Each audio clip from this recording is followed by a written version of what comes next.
सपनों का बादल तुझे बुलाए। सामाजिक न्याय और अधिकारिता मंत्रालय के प्रायोजन में कम्युनिटी रेडियो एसोसिएशन द्वारा निर्मित अटल वयो अभ्युदय योजना पर आधारित कार्यक्रम हमारे बुजुर्ग हमारा अभिमान। तेरा हर कदम जो खुददारी का हो। कहते हैं बुजुर्गों की दुआ में असर बहुत है। हर एक तूफान का रुख मोड़ देती है और इन्हीं बुजुर्गों को उनका सम्मान, उनका हक दिलाने और ख्याल रखने हम लाए हैं एक बेहद खास कार्यक्रम हमारे बुजुर्ग हमारा अभिमान। तेरा हर कदम जो खुददारी का हो। प्रस्तुत है आज की कड़ी अरबा रेडियो पर। सर उठा के जी। भरत भाई घर पर हैं क्या? हाँ, मैं अंदर हूँ। तुम कौन हो भाई जो इतनी सुबह दरवाजा खटखटा रहे हो? भरत भाई, सारी जांच पड़ताल बाहर ही कर लोगे क्या? यह दरवाजा भी खोलोगे? अरे लक्ष्मी बेटा, ओ लक्ष्मी बेटा, सुनते हो? देखो तो कौन आया है, जरा दरवाजा तो खोल दो। आए बाबा, एक मिनट रुकिए, मैं अभी यूं दरवाजे के मेहमान को अंदर ले आई। कैसे हो शंकर भाई? और इतनी सुबह कैसे आना हुआ तुम्हारा? लगता है भरत तुम्हें ठीक से दिखाई नहीं दे रहा। दूसरे साथियों को तो खूब सारी जानकारियां देते हो और अपना ख्याल नहीं है। अरे ऐसा क्या कर दिया मैंने शंकर भाई? अचंभे की बात तो यह है कि तुम्हें याद भी नहीं। अब तुम ही बताओ लक्ष्मी बेटी, क्या समय हो रहा है? साहब को अभी सुबह लग रही है। बाबा, अपना चश्मा तो लगा लीजिए आप ठीक से, तब तो पता चलेगा। अरे हाँ, ठीक कहते हो बिटिया। मुझे तो घड़ी में 9 की जगह 6 दिखाई दे रहा था। मुझे लगा अभी सुबह के 6 बज रहे हैं। क्या करोगे भाई, अब उम्र भी तो हो गई है ना। बिना चश्मे के काम कहाँ चलता है। खैर छोड़ो। शंकर भाई, तुम बताओ कैसे हो? कब घर आए हो रिटायर होकर नौकरी से? मैं तो ठीक हूँ भरत भाई। मुझे रिटायर हुए तकरीबन 8 साल हो गए हैं। अब घर पे ही रहता हूँ। तुम्हारे बारे में सुना तो सोचा चलो मैं अपने मित्र से मिलाता हूँ। अच्छा किया भाई तुमने, बहुत अच्छा किया। तुमने और भी अच्छा किया मुझसे मिलके। इससे तो मेरी उम्र लगता है कि 1-2 दिन और बढ़ गई। बाबा, आज कुछ खास भी है, आपको याद भी है या वो भी भूल गए? आज आज क्या खास है बेटा? मुझे तो याद नहीं आ रहा है। क्या बाबा, अपने पुराने दोस्त से मिलने की खुशी में सब भूल गए? अरे हाँ हाँ, याद आया। अरे आज तो हमें रेडियो स्टूडियो भी तो चलना है ना बेटा। आज हमारे कार्यक्रम यानी हमारे बुजुर्ग हमारा अभिमान का प्रसारण भी तो है। वही तो कह रही हूँ बाबा, सब हमारा इंतजार कर रहे होंगे और अपने दोस्तों और श्रोताओं को इंतजार करवाना बिल्कुल अच्छी बात नहीं है। हाँ बेटा, बिल्कुल ठीक कहती है तू। चल मैं तैयार हो जाऊंगा अभी फटाफट। टेंशन की कोई बात नहीं है। ठीक है बाबा, आप रेडी हो जाइए, तब तक मैं भी रेडी होके आती हूँ। अच्छा भरत, सुनो यार, मैंने तुम्हारे बारे में पूरे गांव में सुन रखा है कि तुम बुजुर्गों के जीवन को सुलभ बनाने, आसान बनाने के लिए, जीवन जीने की गुणवत्ता को सुधारने के लिए कोई योजना के बारे में जानकारी देते हो। हाँ शंकर, उसका नाम है अटल वयो अभ्युदय योजना, जिसके तहत बुजुर्गों को उनके जीवन जीने की गुणवत्ता को सुधारने के लिए कई प्रयास किए जा रहे हैं। अच्छा तो ये बात है। पर सुनो ना यार, बाकी सब तो ठीक है मगर मैं तो रिटायर हो गया हूँ। घर में बैठे बैठे बोर हो जाता हूँ। कोई काम हम जैसे बुजुर्गों के लिए भी बताओ ना। अच्छा शंकर, जरूर। इस बारे में मैं अपनी पोती लक्ष्मी से आज के एपिसोड में पूछूंगा। तू चिंता मत कर, लक्ष्मी सब जानकारी रखती है मैं इस बारे में आज कार्यक्रम में जरूर पूछूंगा, इसलिए तुम आज का कार्यक्रम जरूर सुनना और साथ ही अपने दोस्तों को भी सुनवाना। ठीक है भरत भाई, अब मैं चलता हूँ। इतनी जल्दी कहाँ चल दिए? ना आते देरी और न जाते देरी, किधर फुर्र होने की तैयारी में हो? अरे भरत भाई, तुम्हारे कार्यक्रम को सुनने का इंतजाम भी तो करना पड़ेगा, साथ ही अपने दोस्तों को भी बताना पड़ेगा। तेरा क्या है, तू लक्ष्मी बिटिया के साथ बैठेगा और फिर शुरू कर देगा। नमस्कार, मैं भरत ब्ला ब्ला ब्ला ब्ला ब्ला।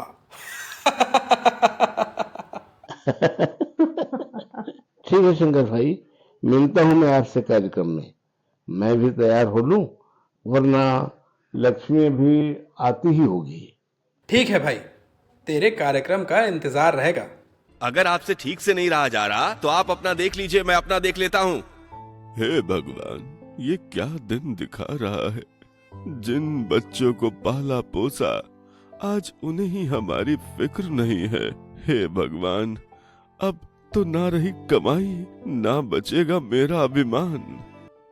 अरे नहीं नहीं दादू, सामाजिक न्याय और अधिकारिता मंत्रालय कहता है हमारे बुजुर्ग हमारा अभिमान। बुजुर्गों के हित में सामाजिक न्याय एवं अधिकारिता मंत्रालय ने माता पिता और बुजुर्गों के भरण पोषण से जुड़ी मौजूदा योजना बनाई। जो भी शख्स अपने माता पिता, बायोलॉजिकल गोद लेने वाले और सौतेले माता पिता भी, या बुजुर्ग जो 60 साल से अधिक उम्र के हैं, उनको छोड़ने या उनकी देख रेख न करने का दोषी पाया जाता है, उसे 3 महीने की जेल या 5,000 रुपए का जुर्माना देना पड़ सकता है। इस संशोधन में एक क्लॉज जोड़ा गया, बुजुर्गों का केयर टेकर बिना बुजुर्गों की सहमति के संपत्ति नहीं बेच सकता। इस तरह से देखें तो बुजुर्गों और माता पिता की सुरक्षा और संरक्षण के हिसाब से हम आपके साथ हैं, यानी सामाजिक न्याय और अधिकारिता मंत्रालय। ऐसे माता पिता, दादा दादी, वरिष्ठ नागरिक जो अपनी आय और संपत्ति से अपना भरण पोषण नहीं कर सकते, वे अधिनियम के तहत भरण पोषण का दावा कर सकते हैं। माता पिता की परिभाषा में जैविक और गोद लिए या सौतेले माता पिता भी आते हैं। क्या ऐसा? हाँ, अभी और सुनिए। MWPSC एक्ट के प्रावधान के अनुसार राज्य के हर जिले में बुजुर्गों की शिकायत को दूर करने के लिए ट्राइब्यूनल गठित किया जाएगा, खास तौर से उनके लिए जिनके परिवार वाले ठीक से खाना, रहने के लिए घर, कपड़े या दवाएं आदि नहीं देते। ट्राइब्यूनल में 90 दिनों के भीतर शिकायतों का समाधान होगा। घर से ठुकराए गए बुजुर्ग या वरिष्ठ नागरिक ट्राइब्यूनल जा सकेंगे और उनके बच्चों या कानूनी उत्तराधिकारियों को आदेशित किया जा सकेगा। अपने अधिकार को जाने हमारे बुजुर्ग, शान से जिए हमारे बुजुर्ग। और आप नौजवान, अब बुजुर्गों का रखिए ख्याल, निभाइए अपना फर्ज, ख्याल रख जिम्मेदारी से उतारिए उनका कर्ज। सामाजिक न्याय एवं अधिकारिता मंत्रालय, भारत सरकार के सौजन्य से CRA द्वारा निर्मित एवं प्रसारित। इधर है मेरी लाडली पोती, चलना नहीं है क्या बिटिया? 1 सेकेंड बाबा, बस अभी आए। 1 सेकंड तो हो गया, तू किधर रह गई? आज तो आप मुझसे भी पहले तैयार हो गए बाबा, मगर फिर आज आप धूप से बचने के लिए टोपी चश्मा लगाना भूल गए। अरे हाँ बिटिया, ठीक याद दिलाया तूने। रुक, फटाफट पहन लेता हूँ। सर उठा के जी। अब एकदम ठीक है बाबा, क्योंकि बाहर अच्छी खासी गर्मी पड़ने लग गई है। चलिए अब हम दोनों चलते हैं अपने रेडियो के स्टूडियो। हाँ बेटा चलो। कितना अच्छा लगता है ना, किसी की मदद करके। अगर मैं कहूं कि आपकी मदद के इंतजार में कोई है जो आपकी राह देख रहा है, वो हैं हमारे वृद्धजन। दोस्तों, आज वृद्धजनों की जरूरतों और उनके मदद के लिए होती लोगों की कमी को देखते हुए हमारे भारत सरकार ने आप जैसे युवाओं को जेरियाट्रिक केयर गिवर्स बनने का मौका दिया है। वो युवा या युवतियां जिन्हें लोगों की मदद कर, स्पेशली बुजुर्गों की मदद कर दिल में होती है खुशी, तो आप भी इसका लाभ उठा सकते हैं। ट्रेनिंग पाने के बाद आप बुजुर्गों की उचित देखभाल कर सकते हैं। उनकी डेली लाइफ और गैर डेली लाइफ पहलू के साथ साथ वरिष्ठ नागरिकों के कल्याण और उनकी संगति का भी ध्यान रख सकते हैं। अभी 3180 जेरियाट्रिक केयर गिवर्स को प्रशिक्षित किया जा चुका है। आप भी इसमें प्रशिक्षित हो सकते हैं और किसी के चेहरे की मुस्कान बन सकते हैं। अधिक जानकारी के लिए scw.dosje.gov.in पर अभी विजिट करें। CRA द्वारा निर्मित और सामाजिक न्याय तथा मंत्रालय भारत सरकार द्वारा जनहित में जारी। आप सुन रहे हैं आपका अपना सामुदायिक रेडियो अरपा रेडियो 90.8 FM। मैं हूं आप सबकी प्यारी और अपने बाबा की दुलारी पोती लक्ष्मी। और मैं हूँ जिसकी आवाज ने बना ली है आपके दिल में पहचान, और जिसे आप सब ने लिया है अपना मान, सबका अपना भरत दादाजी। और हम दोनों स्वागत करते हैं आपका आपके अपने विशेष कार्यक्रम हमारे बुजुर्ग हमारा अभिमान में। दोस्तों, ये कार्यक्रम खास हमारे वृद्ध जनों के सम्मान से जुड़ा है। इस कार्यक्रम में हम हमारे बुजुर्गों के लिए चलाई जा रही विशेष कल्याणकारी योजनाओं के बारे में जानकारियां साझा करते हैं और उससे लाभान्वित होने के तरीकों पर विस्तार से चर्चा करते हैं। ये विशेष भारत सरकार के सामाजिक न्याय एवं अधिकारिता मंत्रालय भारत सरकार के नेतृत्व में और सामुदायिक रेडियो संगठन की देख रेख में हम आपके बीच लेकर हाजिर होते हैं। सामाजिक न्याय और अधिकारिता मंत्रालय भारत सरकार का एक मंत्रालय है जो समाज में सामाजिक न्याय और सामाजिक कल्याण को सुनिश्चित करने के लिए हमेशा तत्पर रहता है। साथ ही मंत्रालय दिव्यांगजन, पिछड़ा और अति पिछड़ा वर्ग, बुजुर्ग और अन्य विशेष समूहों के लिए समय दर समय नई नीतियां बनाकर और नए कार्यक्रम को संचालित करके सामाजिक न्याय को बढ़ावा देता है और संकल्पित रहता है। लक्ष्मी बेटा, वो शंकर मेरा दोस्त आया था ना आज, वो पूछ रहा था कि क्या हम बुजुर्गों के लिए रिटायरमेंट के बाद कोई काम करने की व्यवस्था है क्या इस योजना के अंदर? क्या बात है बाबा, बहुत सही प्रश्न किया उन्होंने। और मैं तो कहती हूँ कि आज के एपिसोड का विषय भी यही रख लेते हैं। अटल वयो योजना के अंतर्गत वरिष्ठ नागरिकों के लिए स्वैच्छिक अवसर। अच्छा, मगर इसका मतलब क्या है बिटिया? वरिष्ठ नागरिकों के लिए स्वैच्छिक अवसर, मुझे तो ये कुछ भी समझ में नहीं आ रहा है। बाबा, अटल वयो अभ्युदय योजना के बारे में तो आप जानते हैं ना? जो भारत सरकार द्वारा वरिष्ठ नागरिकों के कल्याण और उनके जीवन को अधिक सक्रिय, उपयोगी और सम्मानजनक बनाने के लिए शुरू की गई एक महत्वपूर्ण पहल है। इसी योजना के तहत वरिष्ठ नागरिकों को उनके ज्ञान और अनुभव का उपयोग समाज की सेवा के लिए करने का अवसर मिलता है। ये योजना वरिष्ठ नागरिकों को स्वेच्छा सेवा के माध्यम से समाज में योगदान देने का मंच देती है और उन्हें मानसिक, शारीरिक और सामाजिक रूप से सक्रिय बनाए रखने में मदद करती है। अच्छा, ऐसा है। मगर स्वेच्छा सेवा के अंतर्गत आता क्या है बेटा? कुछ इसके बारे में तो बताओ। बिल्कुल बाबा, स्वेच्छा सेवा के अंतर्गत कई कार्य आते हैं। जैसे कि मान लीजिए बाबा, शिक्षा और मार्गदर्शन में देखें तो इसमें हमारे बुजुर्ग बच्चों और युवाओं को ट्यूशन दे सकते हैं या उनकी शिक्षा में सहायता और सामाजिक और नैतिक मूल्यों पर आधारित कार्यशालाओं का संचालन भी कर सकते हैं। इसके साथ ही करियर गाइड के रूप में वरिष्ठ लोग अपने कार्य क्षेत्र के अनुभव से युवाओं को करियर गाइडेंस दे सकते हैं। साथ ही कंप्यूटर, भाषा, लेखन या किसी अन्य कौशल में युवाओं को प्रशिक्षित कर सकते हैं। अरे, ये तो बड़ी अच्छी बात है बताई है तुमने बेटा, लेकिन ये कार्य तो सब नहीं कर पाएंगे ना बेटा, फिर क्या होगा? अरे बाबा, तो चिंता क्यों करते हैं?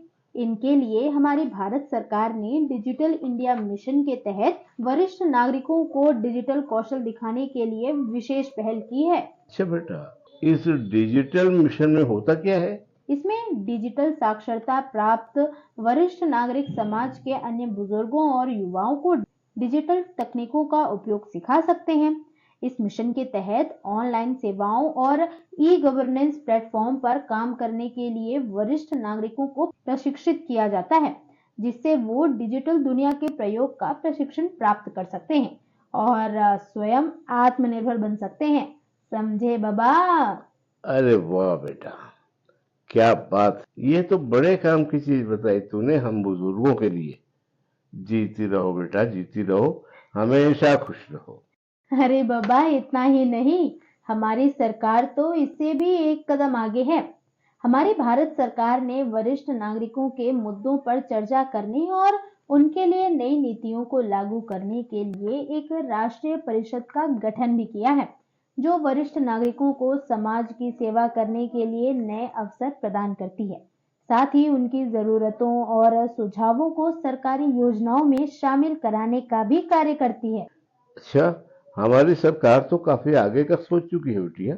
हमारी सरकार तो यहाँ तक वरिष्ठ नागरिकों को अपनी कला, संस्कृति और परंपराओं को संरक्षित करने और नई पीढ़ी के साथ साझा करने के लिए प्रोत्साहित भी कर रही है, जिसमें बुजुर्ग सांस्कृतिक कार्यक्रमों और कार्यशालाओं का आयोजन कर सकते हैं, जिसके माध्यम से वो अपनी पारंपरिक कला और शिल्प को बढ़ावा दे सकते हैं। अब समझा। लेकिन बिटिया, वो एक एक दिन अपने वकील बाबू किसी होटल की बात कब कर रहे थे? अच्छा, किस होटल की दादू? क्या कह रहे थे वो? कुछ कह रहे थे बेटा कि कोई होटल है सरकार का, जिस पर जाकर रजिस्ट्रेशन करने से भी फॉर्म भरने में नौकरी मिलती है बुजुर्गों को। ठीक से याद नहीं आ रहा है बेटा। बाबा, वो कोई होटल नहीं, पोर्टल की बात कर रहे होंगे। अच्छा। समझे? पोर्टल, जिसे हम आधिकारिक वेबसाइट कहते हैं। हाँ हाँ हाँ, याद आया याद आया। अरे वो कोई बटन पोर्टल की बात कर रहे थे ना बेटा? नहीं दादू, वो बटन नहीं, सक्षम पोर्टल है। उसे हम सक्षम पोर्टल कहते हैं। अच्छा, सक्षम पोर्टल है। हम्म। श्रोताओं, आप भी ध्यान से सुन लें, वो सक्षम पोर्टल है। लेकिन बिटिया, सक्षम पोर्टल है क्या?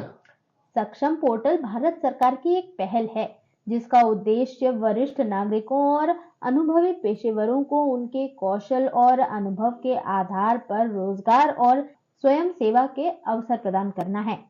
ये पोर्टल वरिष्ठ नागरिकों के सशक्तिकरण की दिशा में एक बड़ा कदम है, जहां वे अपनी योग्यता और रुचि के अनुसार कार्य पा सकते हैं।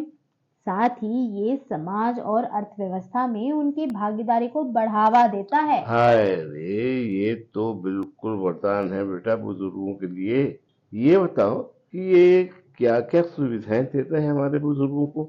बाबा, ये सक्षम पोर्टल तो सचमुच वरदान जैसा ही है। ये बुजुर्गों को रोजगार के अवसर देता है, जिसमें वरिष्ठ नागरिकों को उनके कौशल और अनुभव के अनुसार फुल टाइम, पार्ट टाइम और फ्रीलांस नौकरियां उपलब्ध कराता है। विभिन्न क्षेत्रों में सलाहकार, प्रशिक्षक या प्रशासनिक भूमिका निभाने का मौका देता है। वरिष्ठ नागरिक गैर लाभकारी संगठनों यानी कि एनजीओ और सामाजिक कल्याण कार्यक्रमों में भी अपनी सेवाएं प्रदान कर सकते हैं। शिक्षा, पर्यावरण, स्वास्थ्य और सामाजिक सुधार क्षेत्रों में भी ये पोर्टल योगदान का अवसर देता है। इतना ही नहीं, वरिष्ठ नागरिकों को डिजिटल साक्षरता और तकनीकी कौशल में प्रशिक्षित किया जाता है और ये उन्हें नई तकनीकों और ऑनलाइन प्लेटफॉर्म पर काम करने में सक्षम बनाता है। पोर्टल पर वरिष्ठ नागरिकों को कैरियर मार्गदर्शन और परामर्श सेवाएं दी जाती हैं। साथ ही वे युवा पीढ़ी को भी कैरियर की सलाह प्रदान कर सकते हैं और भी बहुत कुछ है बाबा। वाकई बेटा, ये तो जबरदस्त जिंदाबाद पोर्टल है हम बुजुर्गों के लिए। अब फटाफट ये बताओ कि इस पर रजिस्ट्रेशन कैसे करना है? आसान है बाबा, बिल्कुल आसान है। पोर्टल पर पंजीकरण करने के लिए सबसे पहले सक्षम पोर्टल की आधिकारिक वेबसाइट पर जाएं। उसके बाद रजिस्टर या साइन अप विकल्प पर क्लिक करें। नाम, संपर्क जानकारी, आयु, शैक्षणिक योग्यता और अनुभव जैसी जानकारी भरें। आवश्यक दस्तावेज अपलोड करें, जिसमें आधार कार्ड, पैन कार्ड, शैक्षणिक प्रमाण पत्र, ये सारी चीजें शामिल हों। साथ ही अपनी रुचि के क्षेत्र और उपलब्ध समय की जानकारी प्रदान करें। इसके बाद अपनी प्रोफाइल को पूरी तरह से भरें, जिसमें आपकी विशेषज्ञता, अनुभव और रुचि के क्षेत्र शामिल हों। उसके बाद नौकरी या स्वयं सेवा के लिए विशिष्ट क्षेत्र का चयन करें। पंजीकरण के बाद पोर्टल पर उपलब्ध नौकरियों और स्वयंसेवी अवसरों की सूची ब्राउज करें। अपनी रुचि और योग्यता के अनुसार आवेदन करें। वांछित नौकरी या स्वयंसेवी अवसर पर क्लिक करें, फिर अप्लाई बटन पर क्लिक करें और जरूरी विवरण भरें। आवेदन जमा करें। आपका आवेदन पूर्ण हो गया। अब प्रक्रिया का इंतजार करें। अरे वाह, ये भी तो आसानी से हो जाएगा बेटा, लेकिन इसके लिए पात्र कौन लोग हैं? न्यूनतम 60 वर्ष या उससे अधिक होनी चाहिए आयु। कुछ विशेष क्षेत्रों के लिए रिटायर्ड पेशेवर यानी कि सरकारी या निजी आवेदन कर सकते हैं। कोई न्यूनतम शैक्षणिक योग्यता की आवश्यकता बिल्कुल नहीं है। अनुभव और कौशल के आधार पर यहाँ अवसर दिए जाते हैं। प्रशासन, शिक्षा, प्रबंधन, चिकित्सा, लेखा, तकनीकी या अन्य क्षेत्रों में अनुभव होने पर लाभ मिल जाता है। डिजिटल और कंप्यूटर कौशल वाले वरिष्ठ नागरिकों को प्राथमिकता भी दी जाती है बाबा। और मानसिक और शारीरिक रूप से कार्य करने में सक्षम होना चाहिए। बस यही कुछ मामूली पात्रता की शर्तें हैं बस। वाह बेटा वाह, बहुत खूब, क्या बात बताई तूने। इसके बाद तो सभी सक्षम पोर्टल के बारे में पूरी तरह जागरूक हो जाएंगे या जागरूक हो गए होंगे। सर उठा के जी।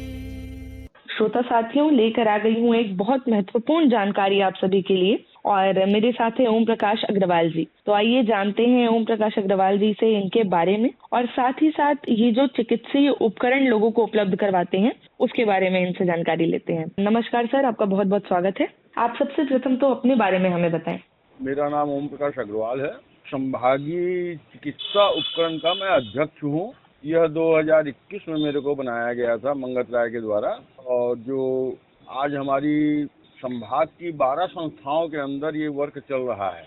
इसमें हमारे पास जो है ऑक्सीजन मशीन है, बाईपेप है, शीपेप है, मेडिकल बेड है, ऑक्सीजन सिलेंडर हैं, व्हील चेयर, पोटी चेयर, घोड़ी, ये सब सामान हम जो है आम जन की सुविधा के लिए एक आईडी प्रूफ लेके कुछ 2-3 सामानों में 100 रुपये पर डे का चार्ज है, जैसे ऑक्सीजन मशीन, बाईपेप, शीपेप।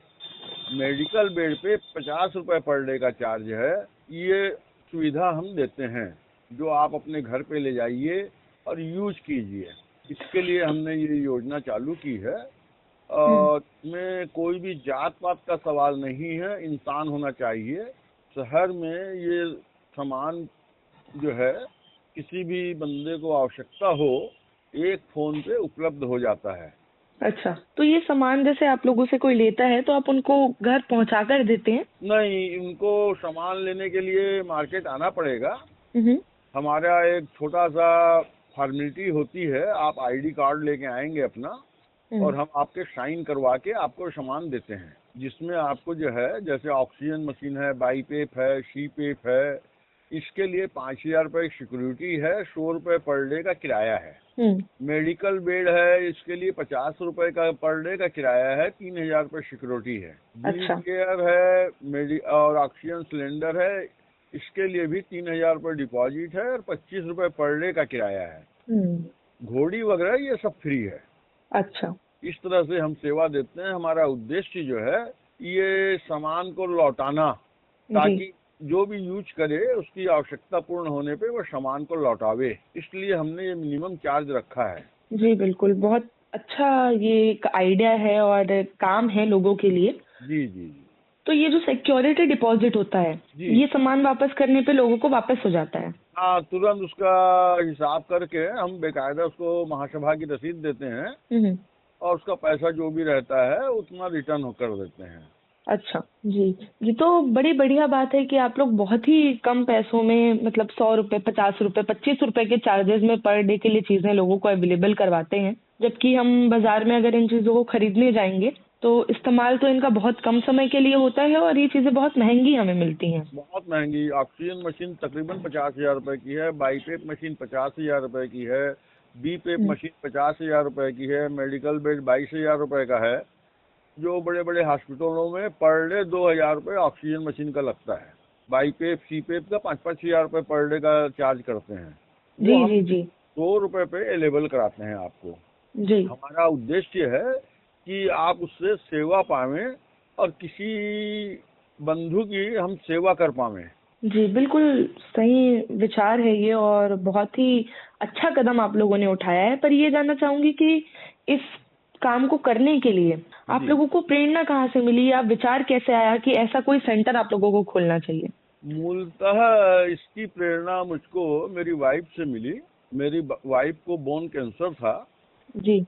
मैंने 15 साल अपोलो का चक्कर काटा है। तब मैंने जो परिस्थितियां देखी, उन परिस्थितियों को देख के मैंने महासभा अध्यक्ष मंगत राय जी अग्रवाल, संभागीय अग्रवाल महासभा के अध्यक्ष थे मंगत राय जी अग्रवाल, उनके पास प्रस्ताव रखा। 2021 में ये योजना हमारी चालू हुई। उन्होंने तुरंत इस प्रस्ताव को पास किया और उन्होंने इस मेडिकल चिकित्सा उपकरण का अध्यक्ष भी मुझे नियुक्त किया, जो कंटिन्यू चल रहा है। और उसका विस्तार हमने अपनी 12 सभाओं में, इस संभागीय अग्रवाल महासभा से 42 सभाएं जुड़ी हुई हैं 7 जिलों के अंदर। जहाँ जहाँ अग्रवाल धर्मशालाएं बनी हुई हैं, उसमें अभी तक हमारे 12 अध्यक्षों ने आवेदन देकर सम्मान प्राप्त किया है। हमारा उद्देश्य है कि हर नगर में ये सेवा चालू हो और वहाँ का जो भी अध्यक्ष रहेगा वो अपने 50-40 किलोमीटर एरिया में सहयोग कर पाएगा। अच्छा। जैसे आज बिल्हा है, तकतपुर है, पेंड्रा है, लोरमी है, शक्ति, रायगढ़, बाराद्वार, चापा नैला, चंदरपुर, सारंगढ़, लैलुंगा, इन संस्थाओं में भी हमारा सामान गया हुआ है जी, जो हम एक सेट सामान उनको वहीं रखने के लिए देते हैं। अच्छा। ताकि वो वहाँ के लोगों की सेवा कर सके। बिल्कुल, बहुत ही अच्छी पहल है आप लोगों की और एकदम सेवा भाव से आप लोगों ने इस चीज की शुरुआत की है। जी। मैं तो कामना करूंगी कि हर जरूरतमंद व्यक्ति आप तक पहुंचे और वो इन चीजों का लाभ उठा पाए आप लोगों के माध्यम से। आप अपना एड्रेस बता दें बिलासपुर वाला, ताकि जो बिलासपुर के लोग हैं, छत्तीसगढ़ के लोग हैं, वो इस माध्यम से आपसे जुड़ पाए। और आप अपना कांटेक्ट नंबर भी शेयर कर दें। रामोतार क्लॉथ मार्केट, अग्रसेन चौक, A4 दुकान नंबर है मेरी। रामोतार टेक्सटाइल मेरा फर्म है। वर्तमान में अभी आलोक पॉलीफैब के नाम से दुकान है। अच्छा। आलोक पॉलीफैब बिलासपुर। मेरा मोबाइल नंबर 93-99-11-4157 है। जी, एक बहुत बहुत शुक्रिया इतनी सारी जानकारी हम सभी से साझा करने के लिए। जी। और आप जैसे लोग जो इतनी सेवा भाव से लोगों के लिए काम करते हैं, मैं तो चाहूंगी कि समाज में ऐसे और भी लोग हों जो धर्म, जाति या अन्य कोई भी चीज भूलकर इंसान के काम आ सके। सर उठा के जी। तो आज का एपिसोड हम यहीं पर समाप्त करें बाबा? हाँ बेटा। दोस्तों, ये अटल अभ्युदय योजना सिर्फ एक पहल नहीं बल्कि एक मुहिम है जो मेरे जैसे वृद्ध साथियों को उनके समृद्ध जीवन जीने में मददगार है। साथ ही हमारे बुजुर्ग किसी भी तरह की मदद या जानकारी के लिए राष्ट्रीय हेल्पलाइन 14567 यानी 14567 लगा सकते हैं। हमारे बुजुर्ग हमारी आन बान और शान है, अनुभव और ज्ञान के अद्भुत खदान है। इनसे ही हमारी पहचान है, इनसे ही हमारा स्वाभिमान है और हमारा भारत देश महान, हमारे बुजुर्ग हमारा अभिमान। तो अब हमें दीजिए इजाजत। मुलाकात होगी आप सभी श्रोताओं से अगले एपिसोड में। तब तक हंसते रहिए, मुस्कुराते रहिए, खुशियां फैलाते रहिए और अपना खूब सारा ख्याल रखिए। नमस्कार। नमस्कार। सपनों का बादल तुझे बुलाए। सामाजिक न्याय और अधिकारिता मंत्रालय के प्रायोजन में कम्युनिटी रेडियो एसोसिएशन द्वारा निर्मित अटल वयो अभ्युदय योजना पर आधारित कार्यक्रम हमारे बुजुर्ग हमारा अभिमान। तेरा हर कदम जो खुददारी का हो। आप सुन रहे हैं अरपा कम्युनिटी रेडियो 90.8 मेगाहर्ट्ज पर। सर उठा के जी।